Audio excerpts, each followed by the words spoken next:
오늘도 이제 박근영 차장님께 제2의 LG 유풀이 뭐냐 이런 종목이 될 수 있는 걸 좀 찾아보도록 하겠습니다. 사실은 근데 딱 집어서 그 종목이 올해 HMM 확 가고 끝날 때 돼가지고 두산중공업 확 가고 그런 게 어디 있어요. 가능성 있는 종목들 그죠? 계속 워치하고 또 좀 트레이딩하면서 줄일 건 줄이고 가다가 확 잡으면 올라가면 사실은 이제 피라미딩도 하면서 더 사서 올라가고 이러면서 이제 가는 거잖아요. 그래서 제2의 LG U 플러스를 찾아라. 제2의 LG U 플러스를 찾기 전에 제1의 LG U 플러스는 지금 어떻게 되고 있는 거니까 그저께 또 자사주하고 여기까지 나왔는데 배당 얘기까지 LG U 플러스 잠깐만 리뷰해 주세요. 예, 유플러스는 사실 뭐 개인적으로는 자사주를 한 5% 그러니까 한 3천억 정도 할 걸로 예상을 했었는데요. 이제 1,000억 정도 뭐 자사주가 나오면서 제 개인적으로 좀 아쉬운 부분이 있는데 아마 자사주가 한 번으로 안 끝날 것 같습니다. 그래서 이제 기본적으로 약 5% 가까이 자사주는 할 걸로 보이고요. 중간 배당 이슈는 사실 저희가 좀 예상치 못했던 부분인데 근데 뭐 특이한 건 아닙니다. 왜냐하면 중간 배당을 이제 그러니까 연간 단위로 주던 배당을 이제 중간에 주겠다는 거기 때문에 그런데 DPS로 본다면 올해 같은 경우는 한 550원, 600원 정도까지도 올라올 수 있습니다. 근데 보수적으로 보더라도 뭐 작년에 450원 정도 줬기 때문에 뭐 500원, 550원 정도 줄 수 있는데 그래서 이제 아마 6월 기준으로 반기 배당이 먼저 이번에 나올 것 같은데요. 반기 배당은 한 200원 정도 수준 그리고 하반기 연말 배당은 한 350원에서 400원 정도 나올 것 같습니다. 그래서 약 6대4 정도로 지금 배당을 할 걸로 보여서 6월 달에 당장 지금 배당을 한 200원 정도 받는다면 뭐 1.5% 정도 수익이기 때문에 아마 기관이든 외국인이든 이 1.5%의 반기 배당을 받으려고 수급이 들어올 가능성은 좀 높다 보고요. 그리고 이제 오늘부터 신탁이 들어가는데 뭐 1년간 뭐 신탁에서 1,000억을 산다는데 1년간 계속 끌면서 살 이유는 전혀 없거든요. 후딱 살 겁니다. 후딱 살 거기 때문에 아마 계속적으로 이 그 자사주를 받치면서 주가 부분들이 굉장히 좋아지고 기관 외국인들이 중간 배당을 겨냥해서 들어온다 보면 수급은 상당히 좋아질 수밖에 없고요. 오늘 같은 경우에 다소 이제 좀 주가가 슈팅이 나가면서 뭐 16,000원대 초반 위로 올라섰기 때문에 아마 단기적인 뭐 차익 실현 이런 부분들은 일부 나올 수 있겠지만 추세적인 부분들은 아직도 우상향 그림이 그려지고 말씀드리고 싶습니다만 2분기에도 실적이 생각하시는 것보다 훨씬 더 어닝 서프라이즈가 나올 가능성이 높습니다. 아직도 충분히 유효한 구간이고요. 18,000원, 2만원까지 추가해도 충분히 가능한 종목이다 볼 수 있겠습니다. 네, 박근영 차장님과 함께 제2의 LG U 플러스를 찾아라. 네, 그래서 관심 있게 오늘 볼 섹터 종목은요? 네, 섹터에 대한 이야기를 먼저 좀 간단하게 드리겠습니다. 이제 오늘 IT 부품을 말씀을 드릴 텐데. IT 부품. 네. 뭐 모바일 업황은 현재 2분기가 저점입니다. 뭐 아시다시피 2분기는 쇼티지가 많았죠. 반도체나 그다음에 기판 뭐 여러 가지 부분들이 쇼티지가 많아서 조금 이제 그 출하량이 좀 줄 수밖에 없는 상황이고요.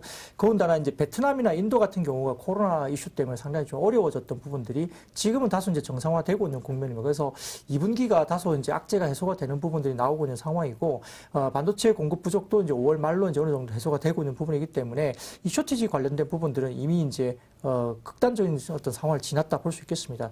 그래서 이제 제조사들은 증상 계획을 계속 하고 있는 상황인데 3분기에는 아마 이런 부분들이 급반등이 예상되지 않을까 싶은 상황인데요. 실제 삼성전자나 애플 같은 경우는 한 8월이면 신규 모델이 나올 것 같습니다. 따라서 모델 관련된 부분들이 다소 좀 앞당겨지는 부분에서 물량도 상당히 늘은 부분이 있고요. 또 신규 아이폰 출시 동향도 이제 애플 같은 경우도 확실히 보이고 있는 상황이기 때문에 증산, 그러니까 2분기에 제대로 못했던 증산 부분을 3분기에 좀 물량으로 좀 쏟아낼 가능성이 높습니다.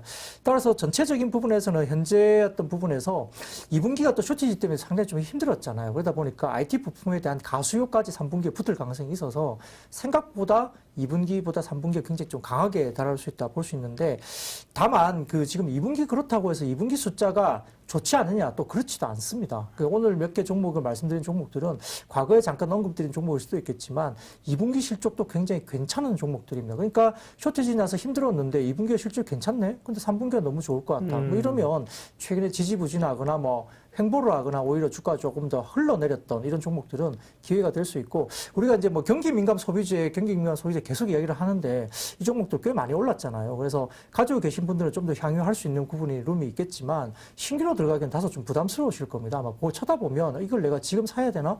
이런 생각했을 때 리스크가 좀 클 수 있고요. 오히려 조금은 저평가되어 있지만 움직이지는 당장은 않겠지만 3분기를 겨냥한 한 3개월 뭐 이 정도 바라보고 본다면 IT 부품주 중에서는 충분히 지금 기회가 있을 거라 생각해서 오늘 몇 개를 준비해 왔습니다. 네. IT 부품을 얘기를 하시는 거죠. 뭐 소비 관련주가 나쁘다는 게 아니라 그죠. 많이 하죠. 이제 새로운 시각에서 또 오늘 IT 부품, IT 좀 빠른 거 아니야? IT 부품 실적이 나오나 이런 고민들을 약간 기우뚱할 때, 네, 기우뚱할 때 포인트가 있는 거죠. 네, 그러면 좀 더 구체적으로 얘기를 해주십시오. 네. 네, 이제 뭐 종목으로 좀 넘어가겠습니다. 네. 뭐 기대하시던 종목들 이야기를 드릴 텐데, 결국 이제 첫 번째 종목은 삼성전기입니다. 지난번에도 몇 번 말씀을 한두 번 드린 적이 있는데요. 뭐 16만 원대 거래되다가 꽤 올랐습니다. 18만 원대까지 최근에 주가가 올라와서 그 이후로 주가 상승은 좀 있었습니다. 그럼에도 불구하고 이제 아직도 싸다고 이야기되는 부분들은 뭐 이번 며칠 전이었나요? 중국의 업체들이 MLCC 관련된 내수화 이야기가 뉴스가 나오면서 그날 한 2, 3% 정도 빠진 적이 있었거든요. 그에 대한 말씀을 먼저 드리자면 중국에 있는 어떤 기술에 대한 부분들이 사실 격차가 굉장히 큽니다. 그래서 로엔드급 중심이 아닐까라는 생각을 하고 있고 삼성전기는 큰 문제가 안 된다 볼 수 있는 상황이고요. 실제 하이엔드급 같은 경우는 일본의 무라타와 삼성전기가 탑이고 그다음에 대만의 뭐 야기오 같은 경우도 하이엔드급에 대해서는 삼성전기와 무라타의 기술에 아주 필적을 할 수가 없는 상태입니다. 더군다나 지금 그러한 뉴스가 나왔던 당일날 같은 경우도 삼성전기가 한 3% 가까이 빠졌지만 오히려 당일날 한국 대비 저가 제품 비중이 높은 대만의 야게오가 주가는 4% 이상 올랐거든요. 그러니까 이게 삼성전기가 빠질 만한 이슈는 사실은 아니었던 겁니다. 여기에 따라서 전체적으로 좀 보셔야 될 것 같고 더군다나 이제 애플 같은 경우는 2023년도 정도에 폴리드 줌 관련된 카메라 이슈가 있습니다. 탑재를 할 가능성이 높은데 이 폴리드 줌에 대한 기술을 가진 게 삼성전기입니다. 그래서 삼성전기가 애플의 폴리드 줌에 관련된 수혜를 입으면서 아마 납품할 가능성이 크다고 이야기하고 있어서 아마 2023년도 이야기니까 2022년도 정도는 이슈가 되겠죠. 중장기 성장도 충분히 할 수 있는 아이템을 갖고 있다는 점에서 삼성전기 일단 먼저 말씀을 드리고요. 두 번째로 이제 실적단을 좀 본다면 뭐 삼성전기가 2분기에 나쁠 것이냐 그렇지도 않습니다. 지금 시장 컨센서스는 2분기 영업이익이 삼성전기가 한 2,900억 정도 예상이 되고 있는데 저희가 파악하기로는 3,000억대 초반에서 3,100억 정도까지 추정이 됩니다. 그러니까 시장 컨센 대비 상회할 것으로 예상이 되고 있는 상황이고요. 전체적으로 지금 말씀드렸듯이 3분기에 삼성전자와 애플이 증산 관련된 이슈에 대해서 이제 지금 제조를 증산하겠다 이야기가 굉장히 유력하게 이야기 나온 부분이고요. 그 다음에 이제 전체적으로 지금 일각에서 이야기되고 있는 뭐 국내 부품사 중에 여러 가지 이슈가 있겠지만 아마 삼성전기가 하고 있는 뭐 MLCC나 패키지, 기판 두 개가 IT 부품에서는 가장 핫합니다. 쇼티지도 마찬가지지만 가격이 워낙 급등하고 있는 상황이고요. 여기에 따라서 패키지 기판 호황과 그다음에 MLCC의 방향성이 명확하다. 특히 MLCC 같은 경우는 이제 전장형 MLCC가 굉장히 개수도 많이 들어가고요. 굉장히 크게 들어갑니다. 그래서 여기에 대한 기대감이 워낙 크기 때문에 아마 가격도 3분기 정도면 대만이나 일본 업체들이 MLCC 가격을 올릴 가능성이 높게 이야기되고 있어서 이런 부분들도 결국은 전체적으로 지금은 방향성이 명확하다 볼 수 있겠습니다. 따라서 부담 없이 살 수 있는 종목이 삼성전기이고요. 이런 부분에서 전기를 좀 말씀드리는데 올해 영업이 연간 영업 추정치는 1조 3천억 정도입니다. 작년 대비 약 58% 증가가 예상되고 있어서 실적 부분에서 상당히 양호합니다. 그래서 삼성전기를 굳이 빼놓고 이야기할 수가 없는 탑픽 종목을 말씀드릴 수밖에 없고요.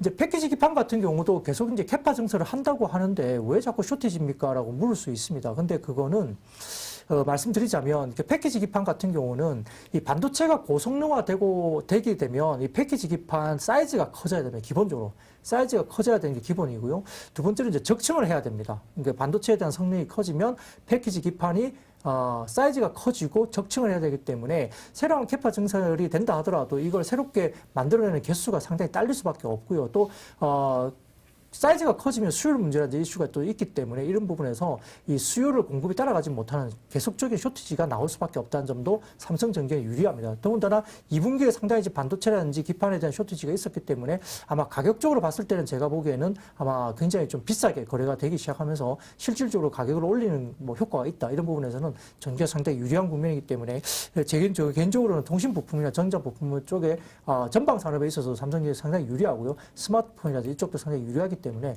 삼성전기 정도 하나는 탑픽으로 대형주 중에서 말씀드리겠습니다. 네.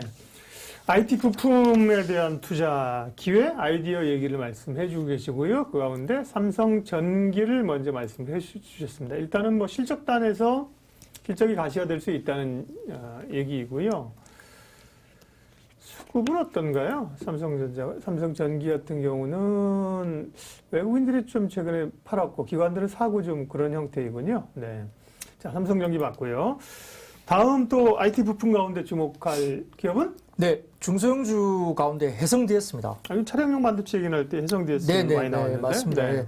뭐 좀 전에 뭐 삼성전기 수급도 말씀하셨지만 해성DS 같은 경우 수급이 굉장히 좋을 겁니다. 네. 제가 기억하기로는 기관매입인 수급들이 상당히 최근에 나쁘지 않게 들어왔던 걸로 기억을 하고 그러네요. 있고요. 네. 예. 그리고 이제 2분기 영업이익단이 약 140억 정도 해성DS가 추정이 되고 있기 때문에 1분기 대비 약 한 40% 가까이 올라오는 겁니다. 그래서 2분기 실적도 해성DS가 굉장히 좋은 상태이고요. 컨센서스를 약 8% 이상 상회하는 실적으로 볼 수 있기 때문에 2분기 실적이 굉장히 좋습니다. 특히나 이제 판가가 상승했다는 게 되게 중요한데 이 원재료가 해성DS가 구리거든요. 구리 가격이 올라오면서 원재료 가격 상승했다는 이익률 훼손이 좀 이야기됐던 우려가 좀 있었었는데 네. 실제로 2분기부터 판가의 전가가 되면서 실적이 좋아지고 매출이나 이익률이 좋아지는 것이 확실히 보일 거다 저희는 판단하고 있고요. 또 이제 전체적으로 지금 고객사들이 저사양 제품보다는 고사양의 제품을 많이 원하고 있기 때문에 뭐 결국 비싼 제품을 원한다는 거죠. 여기에 따라서 ASP가 올라갈 수밖에 없습니다. 또한 이제 전장화 과정에서도 상대적으로 고부가 가치 제품 중심의 매출이 일어날 수밖에 없기 때문에 해성DS 2분기 실적이 상당히 양호할 것으로 보입니다. 올해 매출액은 해성DS가 약 5,900억대 그리고 영업이익단은 약 60억 원재료 예상이 되면서 전체적으로 한 30% 가까이 올라올 것으로 봅니다. 그래서 IT 전반에 대한 다양한 부품의 공급이 부족하고 원재료 가격 상승에 대한 판가 전가가 충분히 되고 있는 상황이고요.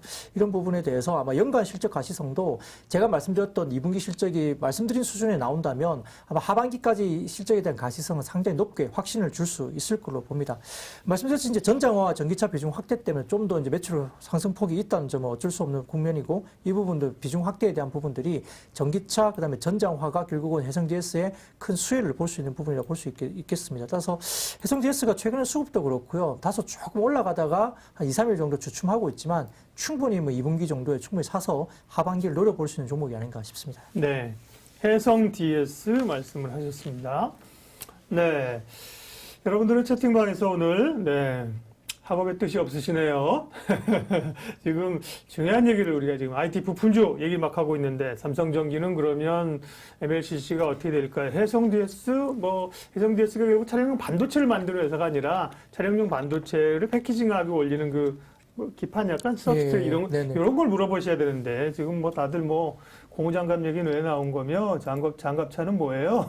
다 듣고 있어요? 알았어요. 다 듣고 있다네. 네.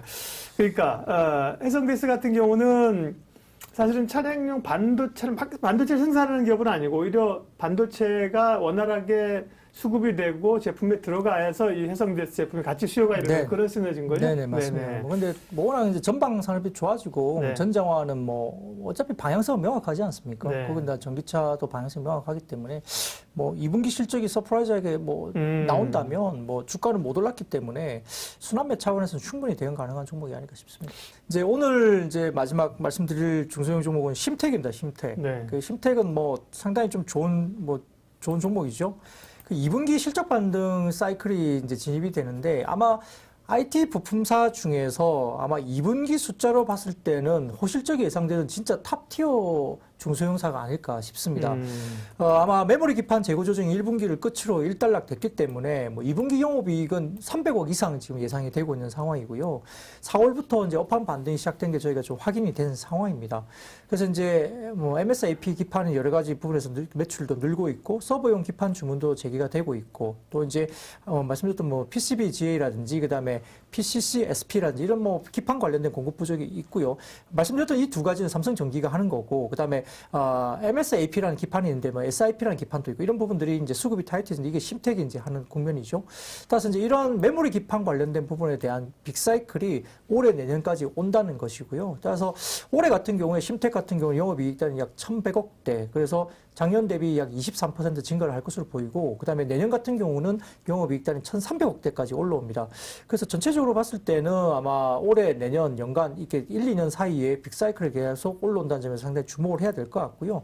본격적인 실적 기여가 이제 2월에 공시했던 그 MSAP, SIP라는 게 있는데 이 캐파 증설분이 올해 하반기부터 가동이 됩니다. 따라서 이제 본격적인 실적 기여가 내년에는 온기로 되기 때문에 매출 성장에 대한 그림이 상당히 지금 이미 그려져 있는 상태인 것 같고요. 약 1,000억 정도의 기판 매출 증가가 예상되고 있는 상황입니다. 여기에다가 지금 그 2022년도에는 DDR5 DDR5가 이제 예상이 되고 있는데 이게 심테타 같은 경우에는 그 2008년도에 DDR3에 대해서 수혜를 받고요. 그다음에 2014년에 DDR4에 대해서 수혜를 받습니다. 그때 당시에도 회사 실적 개선이 DDR3와 DDR4일 때 굉장히 급격하게 그 매출단이 성장하면서 좋아졌던 그림이 기억이 있거든요. 그래서 DDR5가 이제 올해 연말부터 내년 정도까지 이야기가 되기 때문에 아마 대표적인 DDR 관련된 트렌드의 대표적인 수혜주가 되지 않을까. 심텍 같은 경우는 2022년 중장기 그림이 상당히 좋은 상태입니다. 따라서 전체 매출 내에 이제 DDR5로 관련해서 매출이 이루어지는 부분도 제품군 비중이 30%나 달하기 때문에 DDR5에 관련된 수혜가 내년부터 온기로 또 반영된다는 점에서는 중장기적으로도 괜찮은 종목입니다. 따라서 말씀드렸듯이 이제 2분기에 호실적이 예상되는 몇 안 되는 IT 중소형 부품사 중에 탑티어에 해당된다 이야기 될 수 있겠고요. 말씀드렸듯이 DDR5 공급 제약에 따른 메모리 기판의 수요 변화가 확실히 보일 수 있다 부분이고 추가적인 뭐 부채 비율 개선이라든지 배당 확대도 충분히 가능한 종목이기 때문에 심텍 같은 경우는 좀 길게 보셔도 괜찮은 종목으로 보입니다. 네, 심텍. 이것도 PCB군요. 근데 PCB인데 보통은 PCB라는 게 이제 전자 부품에 들어가는 그 기판을 얘기하잖아요. 그죠? 네네. PCB, 인쇄 회로 기판인데 요즘 뭐 플렉서블로 들어가고 이건 그렇죠. 반도체용에 들어가는 그런 네. PCB인가요? 네. 심텍은요? 그렇죠. 뭐 네. 그런 부분에서 삼성전기를 이제 말씀드린 부분도 아까 말씀드렸던 기판 말씀드렸는데요. 네. 똑같습니다. 패키징 기판 쭉이고요. 이쪽이 네. 캐파를 아무리 늘려도 이게 만만치 않아요. 그러니까 캐파 늘려도 쇼티지가 계속 나오고 근데 이제 그러다 보니까 가격이 올라가죠. 수요도 많아지고. 그러니까 하반기 이후에 수요가 좀 더 올라오면서 2분기는 스마트폰이라든지 여러 가지 IT 제품들이 이제 결국은 물량은 좀 줄어들 수밖에 없습니다. 그렇기 때문에 2분기에 대한 이슈가 좀 짓눌렸던 부분이 있는데 또 열고 보니까 IT 부품들이 2분기 실적이 그렇게 나쁘지 않다고 나온다면 하반기 수요는 당연히 좋아지거든요. 완화가 되니까 쇼티지가. 뭐 그런 부분에서는 하반기 수요가 상당히 좋아진다는 면에서 2분기 너무 좋은데 근데 하반기는 더 좋을 것 같아 이러면 주가가 이제 충분히 순환매 차원에서 움직이지 않을까 생각을 하고 있습니다. 네. 오늘 IT 부품 쪽에서 삼성전기, 해성 DS, 심텍 세 종목을 집중적으로 얘기를 해주셨습니다. 공통점은 실적입니다. 실적이 뒷받침이 되고 있다는 얘기죠.